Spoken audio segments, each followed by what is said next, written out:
Los economistas clásicos, neoclásicos y heterodoxos, pero hoy vamos a presentar una visión diferente desde la economía feminista, que implica el hecho de que la crisis que estamos viviendo no solamente se puede ver reflejada en términos económicos y financieros, sino también y sobre todo desde la reproducción social y de cuidados. En este sentido, las compañeras que hoy día nos acompañan, la profesora Karina Nieto, la profesora Ana Karen González y la profesora Odette Santos, van a presentar tres temas que pues son muy ad hoc a lo que está sucediendo hoy día. Y bueno, vamos a presentarlas en diferente orden. Voy a hacer una pequeña pausa para darles el currículum y poder presentar a nuestro primer ponente. Permítanme.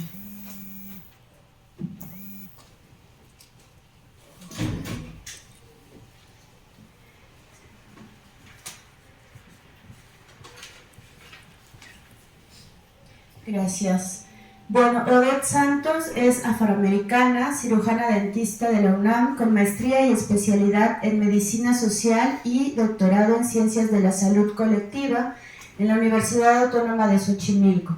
Es investigadora en proyectos PAPIME y PAPIT de la Universidad Nacional Autónoma de México y es coordinadora del Grupo de Estudio Regional Feminismos Decoloniales, Racismo y Salud del Grupo de Trabajo Salud Internacional y Soberanía Sanitaria de Claxo. Es coordinadora del Seminario Permanente Feminismos Decoloniales, Negros y Comunitarios hacia la Salud desde el Sur, de la Facultad de Medicina de la UNAM. Fue profesora de asignaturas en Salud Pública y Epidemiología en la Universidad Autónoma de México, UACM, y en posgrados en FES Zaragoza y otras. Es profesora en la red de posgrados Claxo, en los diplomas de Educación Superior en Gestión Pública, en Salud y Soberanía Sanitaria, y actualmente integra el equipo de coordinación regional del Grupo de Trabajo de Salud Internacional y Soberanía Sanitaria. Sus líneas de trabajo son feminismos decoloniales, negros y comunitarios, salud pública, interseccionalidad, racismo y salud, descolonización, estudios de género y salud y determinantes raciales y coloniales en la salud colectiva. Le damos la palabra a la doctora Odette Santos, que nos presentará la ponencia Economía Política de la Salud desde el Sur. Primero, muchas gracias por el espacio y por que estén acá. Evidentemente hago un agradecimiento al proyecto PAPIME que comanda la maestra Lisset. Y bueno, yo voy a tratar de explicar, ¿no? Ya les dijeron quién soy. En general, va a ser una cuestión muy general de un estudio que tenemos hecho en nuestro grupo de trabajo. Hablaré específicamente de la arquitectura global del complejo médico farmacéutico financiero y los impactos que este tiene en la economía política de la salud de las sociedades, ¿no? Primero decir que este estudio está hecho en coordinación con Flaxo República Dominicana, investigadores e investigadoras de ahí, y también de Claxo en el Grupo Regional Salud Internacional y Soberanía Sanitaria. Primero, importante decir que para comprender los aportes que pueden hacer ciertos feminismos o cierta teoría política feminista en términos en los que nosotros trabajamos, que son feminismos descoloniales, primero habría que explicar a profundidad a qué nos referimos con la economía política de la salud y ver cómo esta, en términos descriptivos, ustedes ahora lo van a ver, cómo funciona y cómo opera dentro de nuestras sociedades, ¿no? Eso sería como ¿puedes pasar la que sigue, por favor? Eso. Bueno, acá están los dos, el investigador principal también de Gonzalo Basile, del programa y director del Programa de Salud Internacional Flaxo República Dominicana, con quien hacemos este trabajo, ¿no? Entonces, la primera parte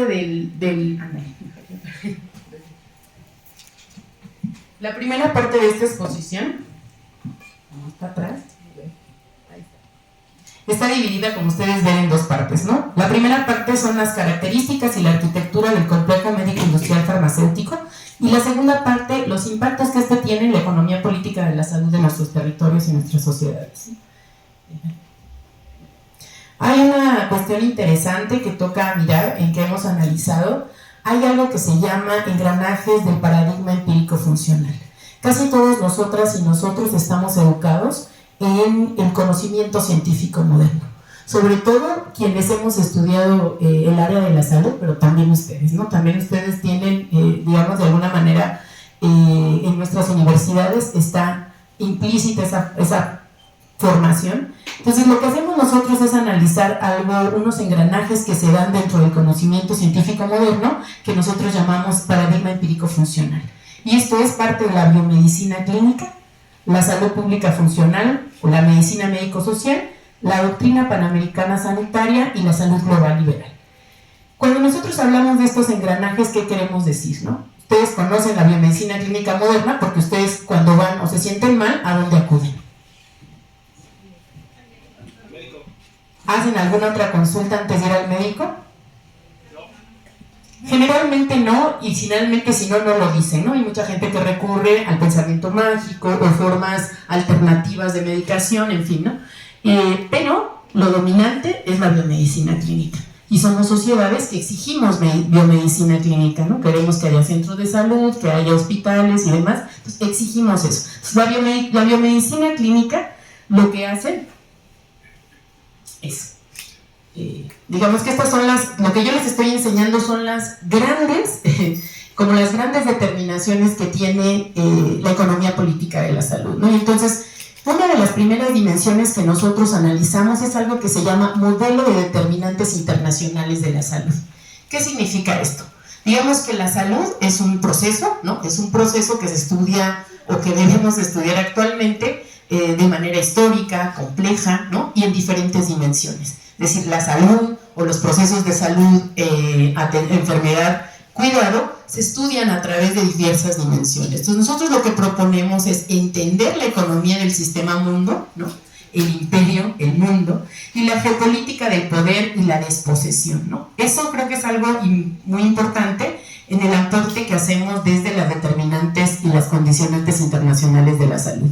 Y luego ver cómo operan la salud de manera regional en nuestros territorios y en nuestros países de manera local, ¿no? Entonces, ¿qué pasa, no?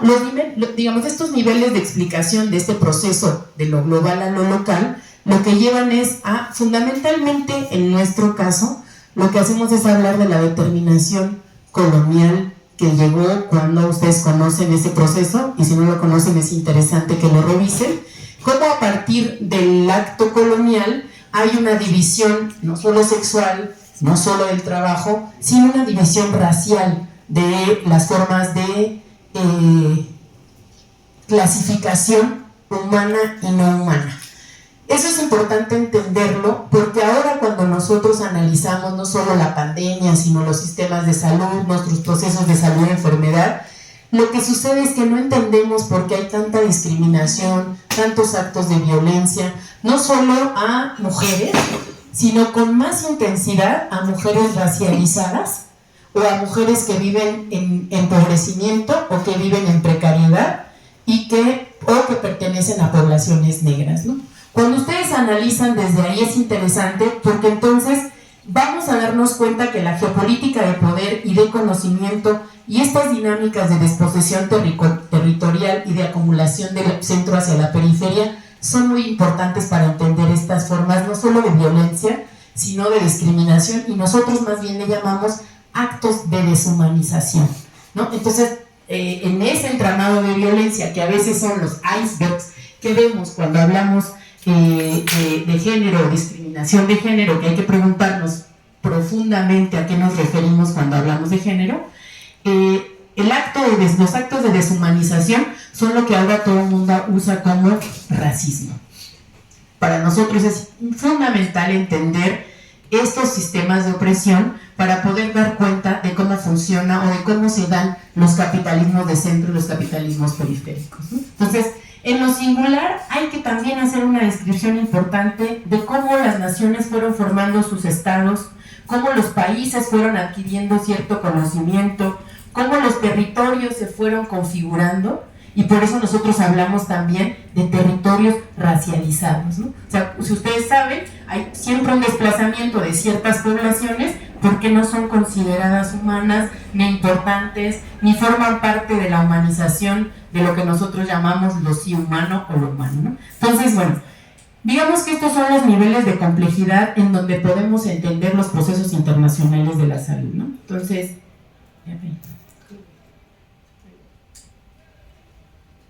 es lo que estaba explicando ahora. Entonces, si ustedes se preguntan, ¿no?, ¿por qué es importante hacer un análisis global, ¿no?, de lo global a lo local y de lo local a lo global? Es que casi todas nuestras formas de estudiar, de hacer política, de entender incluso nuestras subjetividades, están ya de alguna manera inmersas de formas de opresión o de formas ideológicas que a veces es difícil comprender, ¿no? Entonces,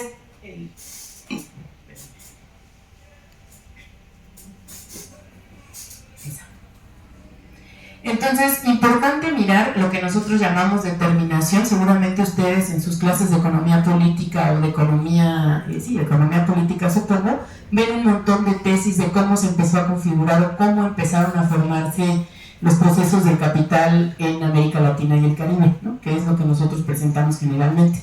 Y mirar estos espacios nos parece fundamental para entender que la propuesta, ¿no? Yo creo que hoy no nos va a dar tiempo de ver la propuesta, espero que en la próxima conferencia, porque es un montón de información, sí podamos ver la propuesta de pensamiento y acción decolonial y política que hacen los feminismos negros, comunitarios y decoloniales.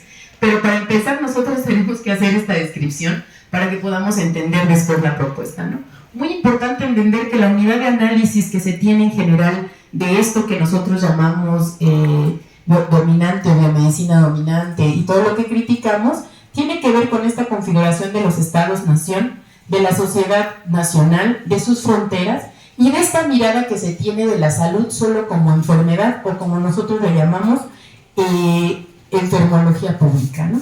Y la unidad de análisis que nosotros proponemos son entender las determinaciones del sistema mundo, de la salud, de las geopolíticas y de la colonialidad y soberanía sanitaria, ¿no? Entonces, ahí está.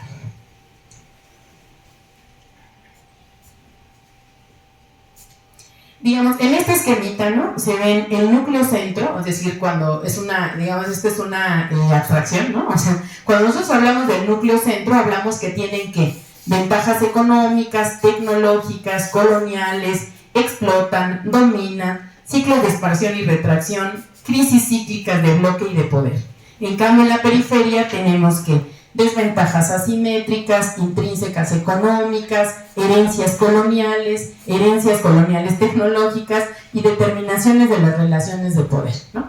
Cuando nosotros hablamos del norte global, a lo que nos referimos es efectivamente a los centros de poder, ¿no? Estados Unidos, Europa, y ahora ustedes entenderán otra configuración que está dando el mundo. Todo eso que pasó en Europa y que pasó en el norte global es lo que ustedes aprenden. Porque no existe conocimiento situado que nosotros desde América Latina podamos producir. Por eso los feminismos son fundamentales en la formación hoy día, ¿no?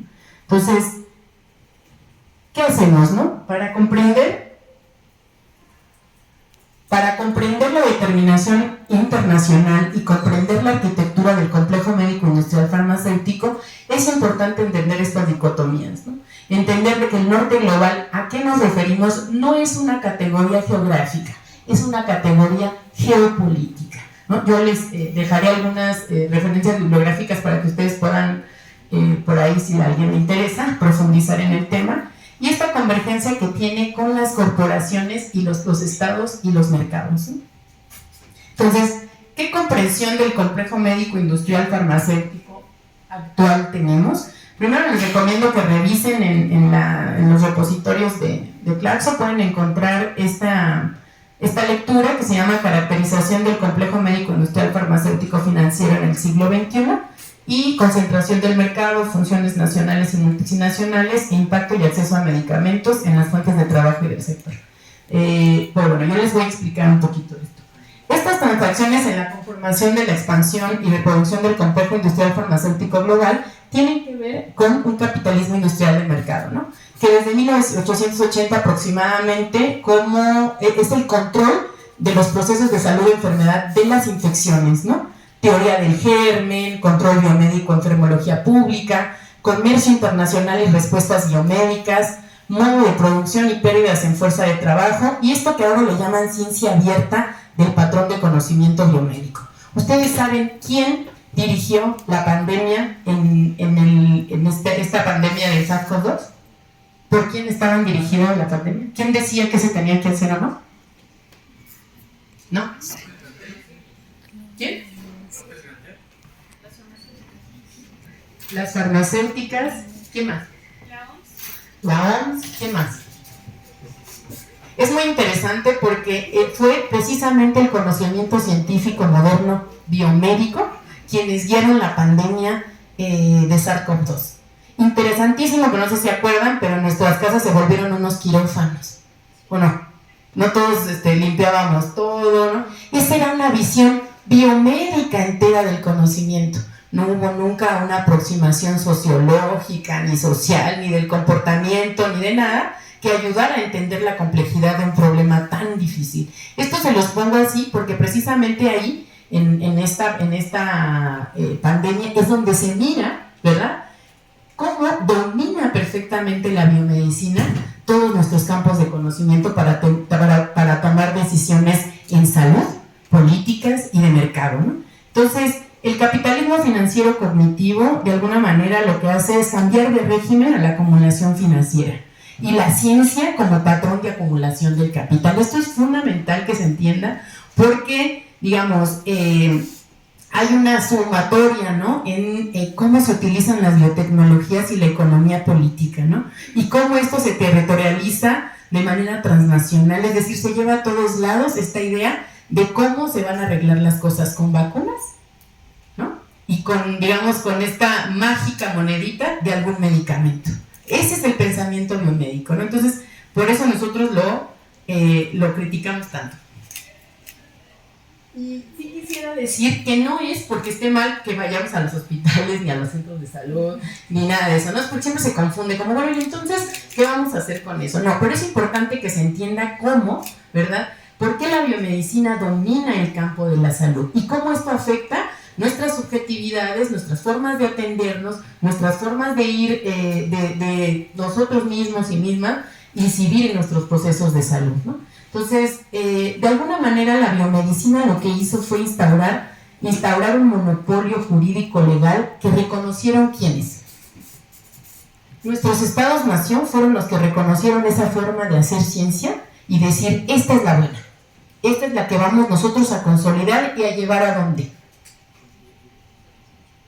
¿no? Al monopolio de la educación médica universitaria, ¿no? No sé si ustedes conocen el informe Flexner, pero ese informe, vayan, búsquenlo rapidito. El informe Flexner fue el que dijo cuáles eran cómo se debía estudiar medicina y con qué elementos. Se cerraron más o menos como 3 o 4 escuelas de medicina para negros y se quedaron las demás, los negros que se estudien ellos, pero quedaron un poquito, ¿no? Que queden 2 escuelas. Entonces ya los demás fueron las formas de instaurar en los estados-nación cuál era el conocimiento que se debía instaurar en las profesiones médicas, ¿no? Luego, ¿qué más hace que sea dominante? La expansión y la conversión de la biomedicina en el campo de la acumulación del capital y negocios. O sea, el conocimiento hace un match, ¿no?, importante, ¿con quién? Con los mercados, ¿o no? Con los mercados y con el campo de acumulación del capital, ¿no? Entonces, ¿qué más hay? Hay una hegemonía cultural en las sociedades y comunidades que demandan biomedicina, ¿no? Si ustedes ven, los movimientos por la salud no son porque tengamos mejores condiciones de vida, porque tengamos más... Bueno, hay un montón separado, ¿no? Un montón de movimientos, no los voy a mencionar ahora, pero lo que me refiero es que lo que nosotros pedimos y exigimos es biomedicina, ¿no? Porque también en nuestras sociedades se instauró culturalmente que esa es la única manera de mirar nuestros procesos de salud. Entonces, bueno, ¿Sí la pasé? Yo estoy viendo la tabla. Ahí están.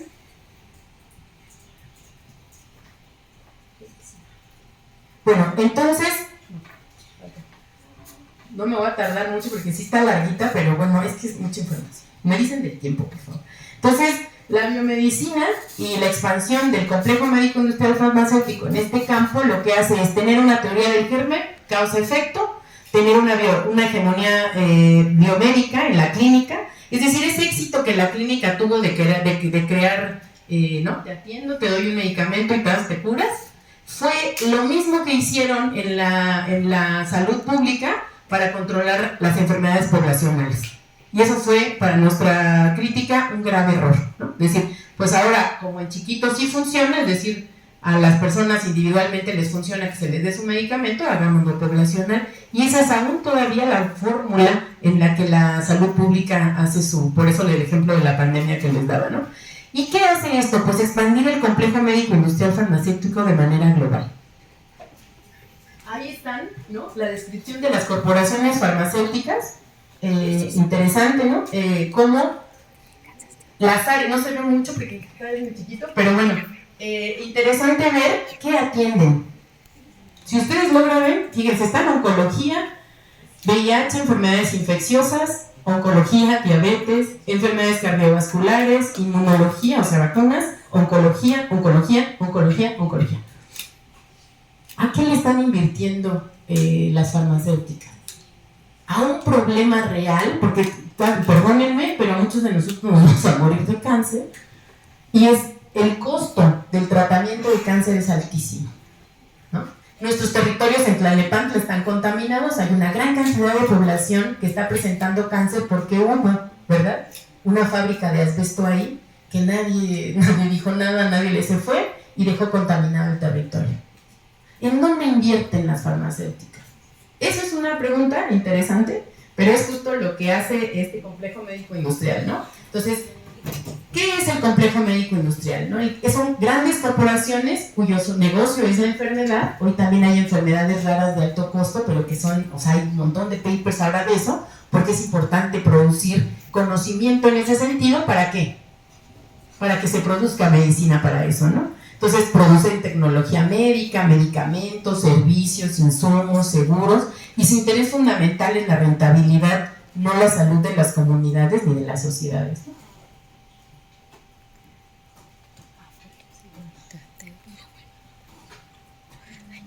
Ahí está, es como las características fundamentales del complejo médico farmacéutico industrial: es tener una industria farmacéutica, industria tecnomédica, producción de insumos, producción de servicios clínicos, aseguramiento y mercado y coberturas, tener infraestructura para eso y una agenda de investigación en ciencias de la salud y biomedicina.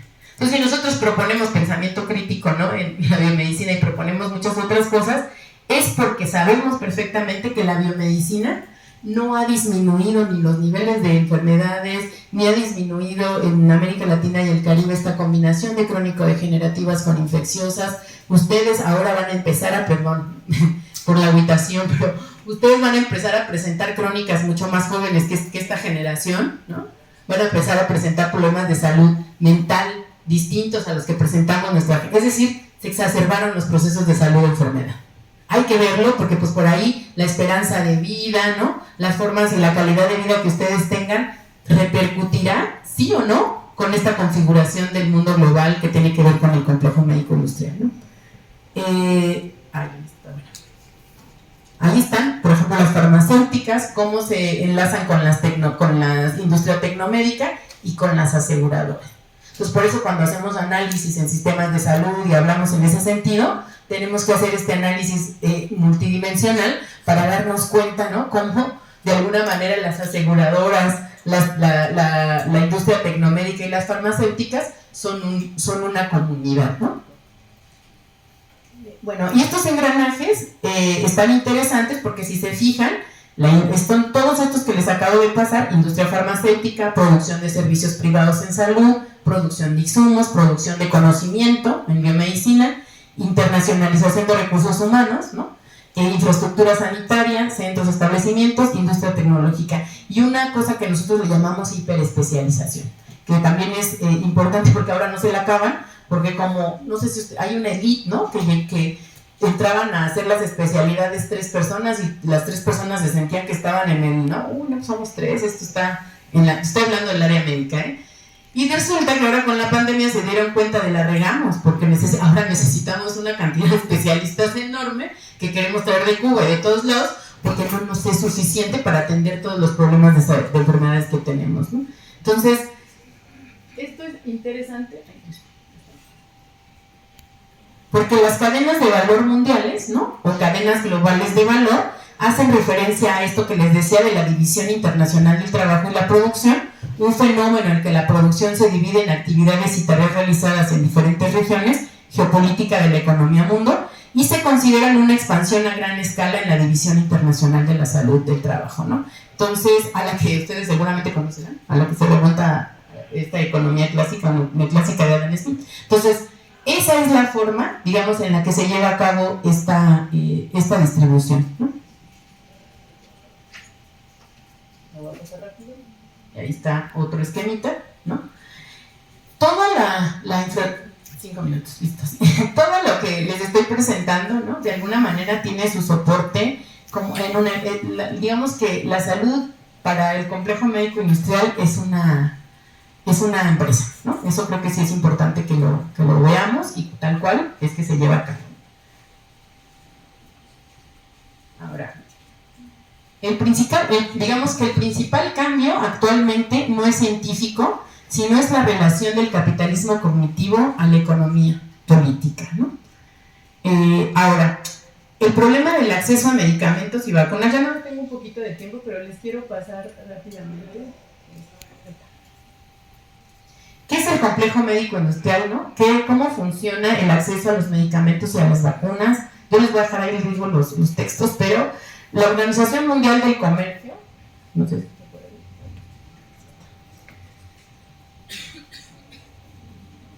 Está difícil la contorsión, ¿eh? Acá me pasa. Estoy batallando. Ahí está. Este es más interesante. Entonces, el complejo industrial farmacéutico que tiene, ¿no? Política de poder y legitimación de derechos, intereses económicos y que además hace supermatch con la salud pública, ¿no? Porque es el espacio de intervención técnica. El complejo médico industrial y la financiarización de la salud, pues tiene que ver todo con el negocio y la corrupción, porque está la industria farmacéutica, la industria tecnomédica, la industria de producción de insumos, la industria privada, la infraestructura de hospitales y esta agenda que es muy importante revisar, que es la agenda del sistema de conocimientos biomédicos, ¿no? Y bueno, ya la otra parte,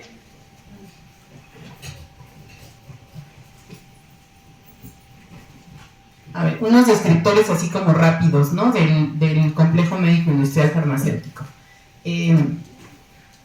Es la concentración de la geopolítica del norte global y la territorialización transnacional, ¿no? La investigación y el desarrollo, y estas ganancias excedentes por rentabilidad y exponenciales, ¿no?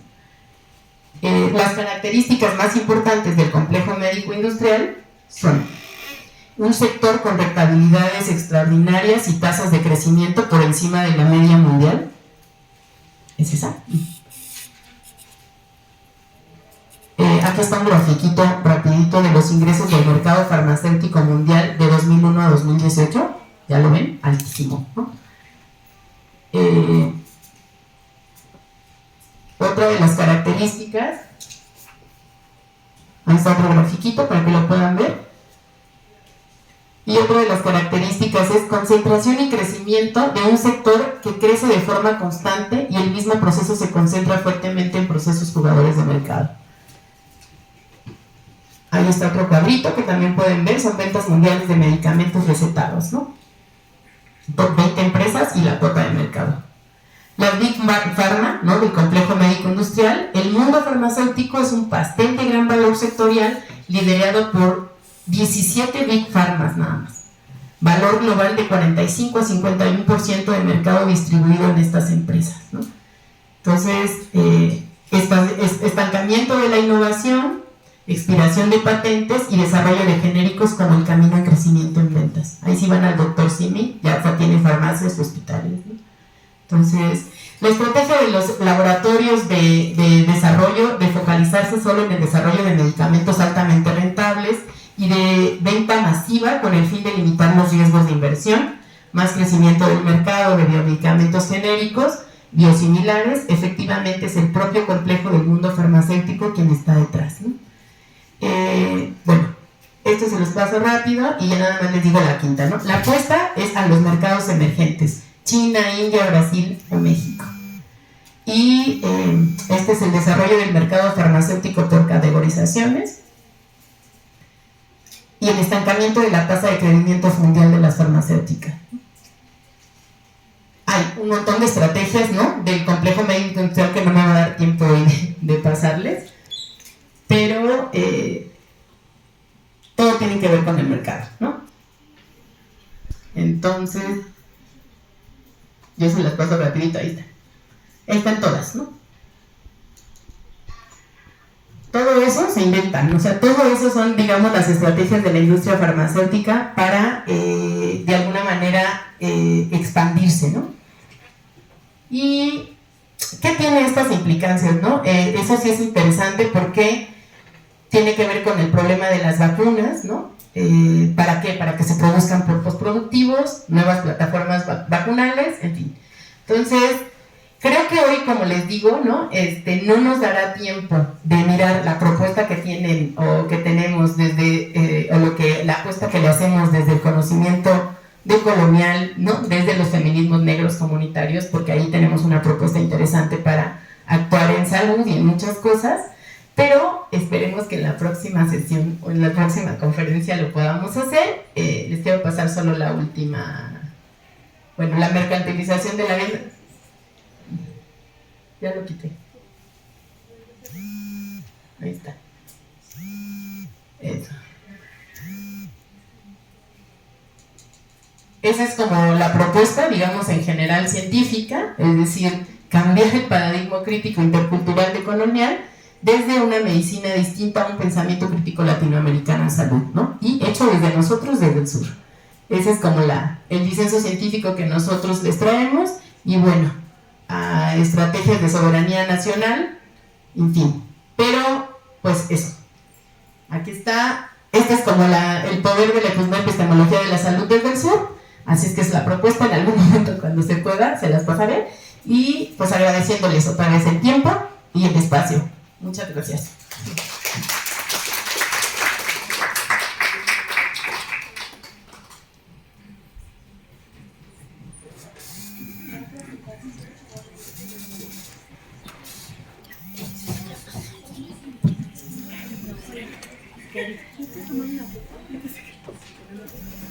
Hola. No me desconecto, ¿verdad, mamá?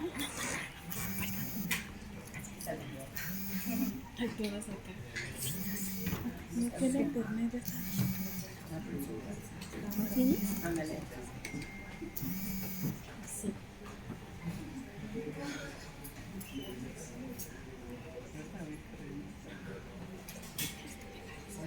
Muchas gracias.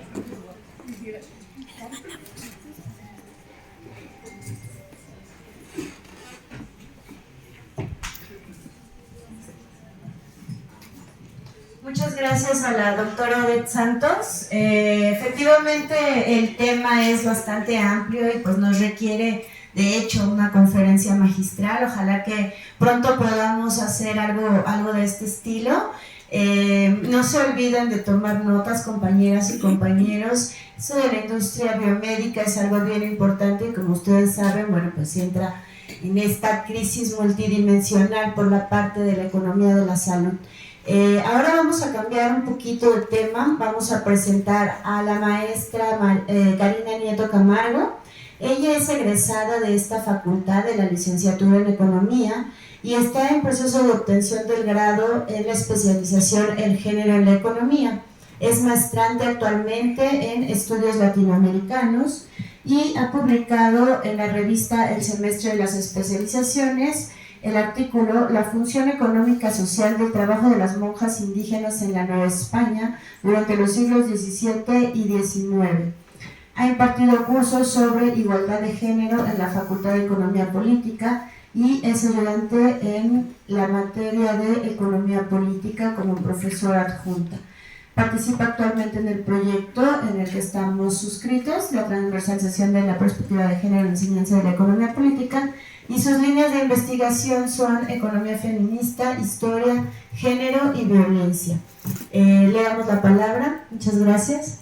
Gracias. Bueno, me alegra mucho verlos aquí. Muchas gracias por venir. Y bueno, el tema que yo les voy a presentar es maquilas y feminicidios, el caso de las trabajadoras en Ciudad Juárez.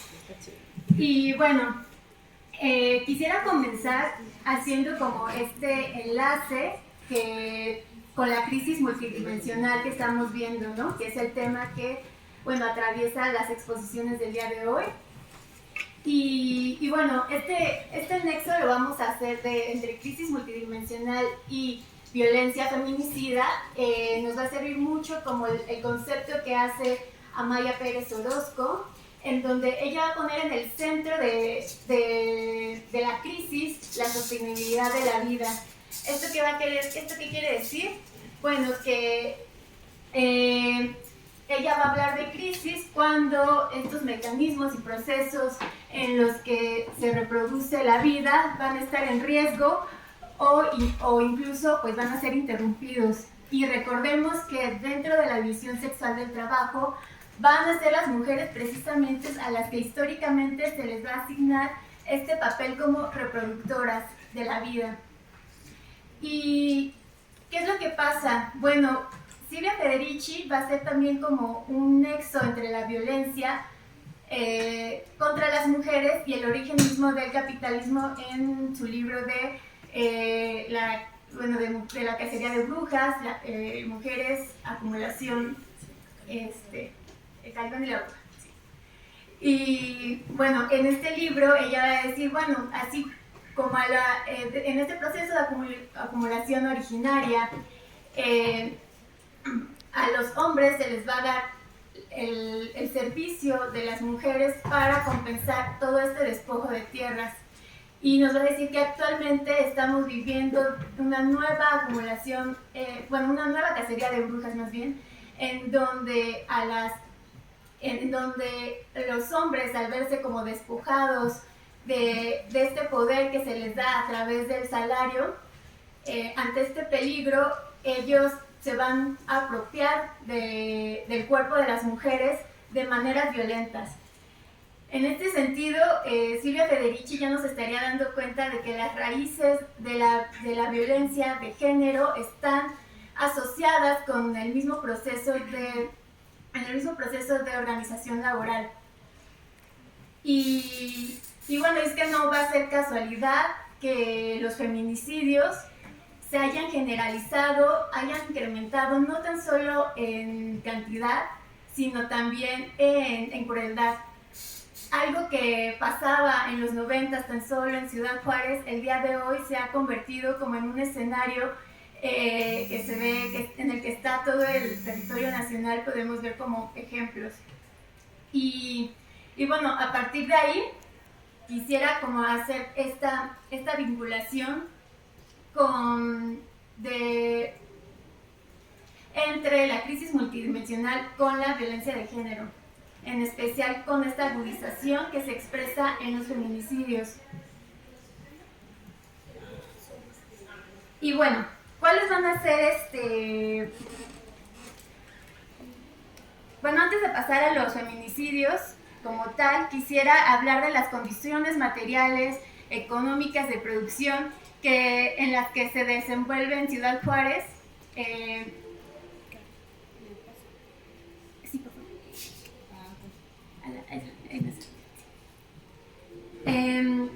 Bueno, ¿qué va a pasar con el capital en Ciudad Juárez? ¿Por qué se va a volver como protagonista de este escenario tan violento hacia las mujeres? Y va a ser interesante observar que en los 60s en Ciudad Juárez se va a implantar un programa fronterizo en el que se va a invitar al capital extranjero a que se invierta en esta zona. Este programa va a implicar que haya excepciones en aranceles. Va a ser una zona en donde el capital va a poder instalarse sin pagar impuestos y sobre todo va a encontrar mano de obra abundante. ¿Y por qué va a haber mano de obra abundante en esta ciudad? Pues tiene mucho que ver con su localización, que va a estar en la frontera. Del otro lado de Ciudad Juárez está Texas, y bueno, va a ser el camino de muchos de estos migrantes. Entonces, nos situamos en que va a haber, en Ciudad Juárez, en los 60s, se va a vivir lo que posteriormente en el neoliberalismo se va a generalizar. Estamos hablando de que el proceso de producción se va a fragmentar. Los capitales van a buscar una mayor productividad, y esto sabemos que lo pueden hacer por dos vías. Una, a través de la inversión en el capital fijo, lo cual les requiere como mayor tiempo y mayor capital. Y la otra vía es a través del capital variable, en donde a través de reducir los costos que invierten o a través del alargamiento de la jornada laboral. Y van a optar precisamente por esta segunda vía, en donde una parte de la producción que es intensiva en fuerza de trabajo la van a localizar en estos territorios en donde se les pueda dar a las personas un menor salario de lo que pagan en los países centrales. Y es así que en Ciudad Juárez van a encontrar esta mano de obra abundante, de la cual ellos van a aprovechar los bajos salarios para entonces obtener mayores ganancias. Y no solamente, se va a tratar de esta relocalización, ¿no? Sino que se va a observar otro proceso, que es el de la feminización del trabajo, que va a estar aunado a que como los hombres van a migrar a otros países, bueno, en estas condiciones donde los salarios reales van a disminuir, los hombres van a migrar a Estados Unidos principalmente, y entonces en la frontera va a quedar justamente una disponibilidad abundante de mujeres jóvenes que van a complementar el salario masculino, y eso es lo que se va observando, de que la entrada masiva de las mujeres dentro de este sector productivo ya no van a estar solamente en las casas haciendo todo este trabajo que no es remunerado, sino que masivamente se van a integrar a la esfera productiva. Y lo van a lograr gracias a la flexibilización laboral. Esta flexibilización laboral en donde ellas van a poder incorporarse a este trabajo que es remunerado, gracias a que les ofrece justamente horarios en los que ellas por las mañanas puedan pues dedicarse a ir a dejar a sus hijos a la escuela, por ejemplo, y ya más tarde complementar su trabajo en las maquilas. En este sentido, la feminización va a estar... La feminización de la fuerza de trabajo va a estar caracterizada precisamente por una precariedad laboral de la cual se van a aprovechar las empresas transnacionales. Y bueno, me faltó la anterior, perdón. Sí, esa.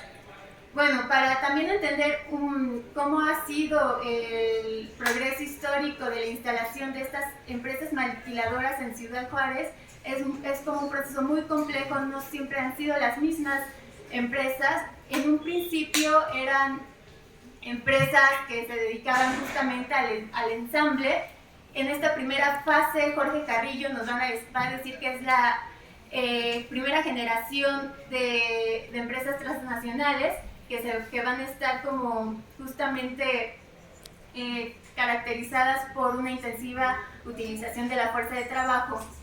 Ya la segunda generación se va a caracterizar por la racionalización del trabajo, y la tercera generación de estas empresas van a ser intensivas en conocimiento. ¿Esto qué quiere decir? Que vamos a pasar como de unas maquilas que en un primer momento se encuentran utilizando trabajos muy simples en donde van a contratar a las mujeres, y después cuando se van como las empresas maquiladoras van asociándose a todo lo que es la parte automotriz y electrónica, va a haber ahora un proceso inverso, va a haber un proceso de desfeminización de la fuerza de trabajo, y en estas áreas que se requiere mano de obra más calificada se va a caracterizar por la masculinización. Sobre esto, Paola Tabe tiene una investigación, ella es una antropóloga feminista que desde el materialismo ella va a hacer un estudio de que ya en las sociedades de cazadores esta división sexual del trabajo va a pasar por los instrumentos, es decir, la técnica no va a ser neutral, sino va a ser dirigida y va a ser concentrada en manos de los hombres, en el sentido de que las herramientas que son más sofisticadas van a estar en manos de los hombres, y aquellas tareas, aquellos trabajos en los que se va a requerir en las que incluso no se va a requerir instrumentos, sino van a utilizar solamente sus manos, como son tareas de recolección, van a estar relegadas a las mujeres. Y esto mismo que Paola Tabe observa en las sociedades de cazadores, podemos observarlo en esta situación de las maquilas, ¿no? Donde trabajos que son manuales van a ser desempeñados principalmente por mujeres. Y bueno, también Jorge Carrillo va a observar de que a nivel mundial el 80% de la fuerza de trabajo en las maquilas van a ser mujeres. En ese sentido seguimos, ¿no? Como principal característica de la contratación de mujeres a nivel, digamos, masivo, va a ser la precariedad. Y bueno, ahora sí pasamos a la siguiente, por favor. Sí. Y hablando ya propiamente de los feminicidios, vamos a definir un poco de lo que vamos a hablar cuando nos referimos a esto. No sé si ustedes sepan, pero no cualquier asesinato de mujer es considerado un feminicidio, sino tiene que cumplir con ciertas características. Y bueno, estas características las tengo aquí en la presentación, las voy a leer. Una, y con que cumpla cualquiera de estas, ya se va a poder hablar de feminicidio. Si la víctima presenta signos de violencia sexual de cualquier tipo, cuando la víctima se le hayan infligido lesiones o mutilaciones inflamantes o degradantes, previas o posteriores a la privación de la vida o actos de necrofilia, que existan antecedentes o datos de cualquier tipo de violencia en el ámbito laboral o escolar del sujeto activo en contra de la víctima, que haya existido entre el activo y la víctima una relación sentimental, afectiva o de confianza, que existan datos que establezcan que hubo amenazas relacionadas con el hecho delictuoso, acoso o lesiones del sujeto activo en contra de la víctima, que la víctima haya sido incomunicada cualquiera que sea el tiempo previo a la privación de la vida, y que el cuerpo de la víctima sea expuesto o exhibido en un lugar público. Y precisamente en Ciudad Juárez lo que vamos a ver van a ser cuerpos que van mutilados. Las preguntas las dejamos como para que en donde van a ser expuestos en lugares públicos, y justamente van a presentar esta característica de que van a ser cuerpos que previamente fueron agredidos sexualmente y que presentan mutilaciones. lo cual bueno, refleja como una violencia muy, muy extrema. Y bueno, ahorita les estoy mostrando una diapositiva basada en una investigación que hizo Óscar Pérez Laurabacchio, que es un estadista de aquí de la Facultad de Economía. Es muy interesante y bueno, él nos va a decir que en 1993 Gladys Janet Fierro Vargas, de 12 años de edad, fue desaparecida al salir de la escuela y encontrada sin vida con signos de violencia sexual en la carretera Juárez Porvenir. En 1995, Silvia Rivera Morales, de 17 años, apareció en la colonia Lote de Bravo. Su seno derecho había sido cortado y el izquierdo, mordisqueado por una dentadura humana. Y bueno, de 379 niñas y mujeres jóvenes que fueron asesinadas, el 60% de estas mujeres, bueno, de estos asesinatos ocurrieron durante la década de los 90 y 152, o sea, el 40% durante la primera década del siglo XXI. Es por eso que él va a hablar del feminicidio como una herencia de Ciudad Juárez, ya que, pues, debido a que a través de la guerra contra el narcotráfico fue cuando se despuntó esta violencia en todo el territorio nacional. Y en la gráfica podemos ver este crecimiento. En la siguiente, por favor. Bueno, esta tabla la saqué de un libro que es de Julia Monarraez Fragoso.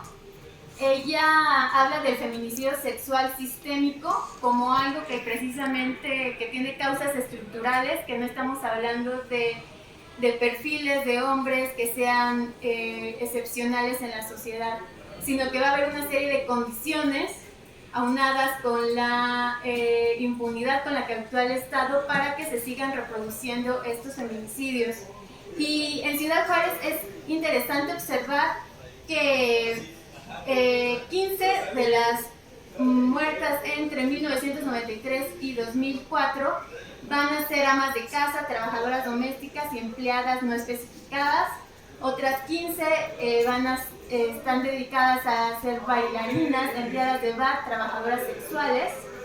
19 van a ser estudiantes y empleadas. Y 30 van a estar relacionadas con la maquiladora, van a ser obreras y estudiantes. La siguiente, por favor.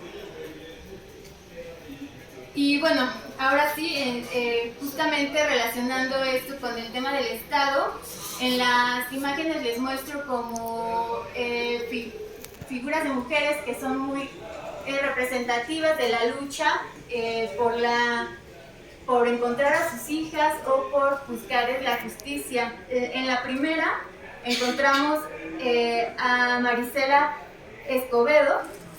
Ella, su caso es muy representativo, ya que ella, de hecho hay una serie en Netflix en donde justamente relata como la historia, todo lo que ella tuvo que hacer para que el asesino de su hija lo pudieran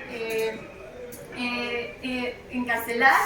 Lo fue a buscar, hasta Zacatecas lo encontró, prácticamente se lo dio a la policía, lo encerraron, lo dejaron libre y bueno, ella hizo una manifestación frente al gobierno de Chihuahua, que es en este mismo lugar donde a ella la asesinan. En la imagen de abajo nos encontramos con Norma Andrade. Ella también es una figura de resistencia. Ella también tuvo amenazas de muerte por pedir justicia y es también como hasta precisamente hace unos días logró que el caso de su hija fuera a una corte internacional. 23 años después del asesinato de su hija, ella sigue buscando justicia y a pesar de que hay una persona en la que el gobierno dijo, bueno, ya encarcelamos, ya lo encontramos, aquí está el asesino de tu hija, pero en las pruebas que le hicieron al cuerpo de su hija encontraron 3 perfiles genéticos diferentes que tiene que ver con el semen, tiene que ver que en las uñas de su hija encontraron más material genético, encontraron tres personas diferentes y ella reclama que hasta la fecha a esa persona que tiene encarcelada no hayan podido hacerle una prueba genética que compruebe que fue él uno de los tres involucrados en el asesinato de su hija. Y al lado está Irinea Buendía. Ella también es un caso como muy emblemático, ya que su hija fue asesinada por un policía judicial en el Estado de México, que gracias a estas relaciones él pues goza de esta impunidad. Y ya para finalizar, me gustaría terminar con esto que escribió José Hernández a finales de los años 90, que me parece como impactante porque la forma en la que él lo escribe pues se cumple posteriormente. Y dice: esta es una historia de mujeres que perdieron la vida en una ciudad que les prometió futuro y solo supo sepultarlas. Ellas han sido víctimas de una transformación social que destruye instituciones y devasta la vida en sociedad. Hasta hoy, nada indica que el horror haya tocado fondo en Ciudad Juárez. Son precisamente ellas, las mujeres de la frontera, quienes nos hablan de un México que entrará al próximo milenio sin haber abandonado la barbarie.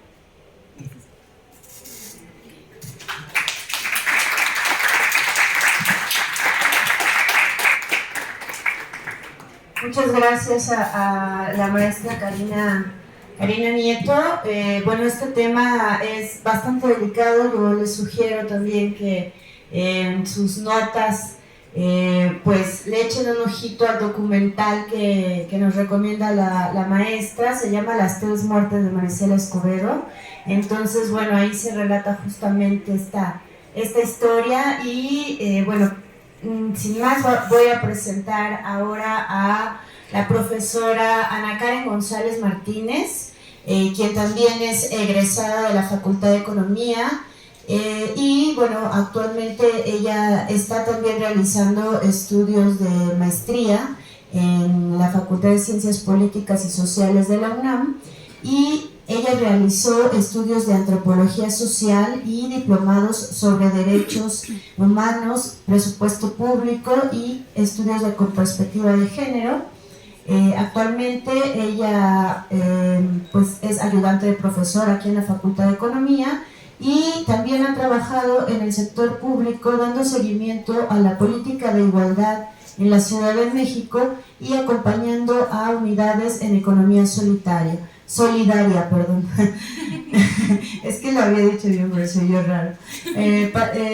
También ella participa como parte del proyecto de transversalización de la perspectiva de género en la enseñanza de la economía política y sus líneas de investigación son economía feminista, políticas públicas con perspectiva de género.